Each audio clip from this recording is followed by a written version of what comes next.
పచ్చని పొలాల మధ్య ఒక చిన్న గ్రామం. ఇల్లు ముందర రంగురంగు ముగ్గులు, పసుపు పూలతో అలంకరించిన ఆవులు, ఎద్దులు. ఈరోజు ఆ గ్రామం అంతా ఆనందంగా ఉంది. ఎందుకంటే అది కనుమ పండుగ.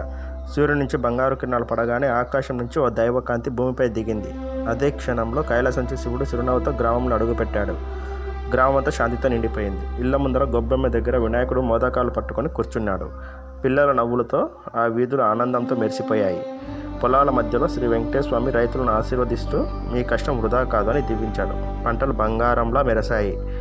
గ్రామ అంచున హనుమంతుడు ఎద్దులకు పూజ చేస్తూ శక్తి, సేవ, విశ్వాసానికి ప్రతీకగా నిలిచాడు. ధాన్యరాశుల దగ్గర లక్ష్మీదేవి సంపదను ప్రసాదించగా, పిల్లల మధ్య సరస్వతీదేవి విద్యాజ్ఞానాన్ని వరంగా ఇచ్చింది. అంతలోనే పార్వతీదేవి తల్లి ప్రేమతో కుటుంబాలపై కరుణ చూపింది. ఆ క్షణంలో ఆ దేవతలు కలిసి గ్రామాన్ని చూశారు. భక్తి, ప్రకృతి, కుటుంబం, పంట అన్నీ ఒకటిగా కలిసిపోయాయి. అప్పుడు ఆకాశంలో వినిపించిన మాటలు: కనుమ, దేవతల ఆశీస్సులతో నిండిన పండుగ ఈ పండుగ.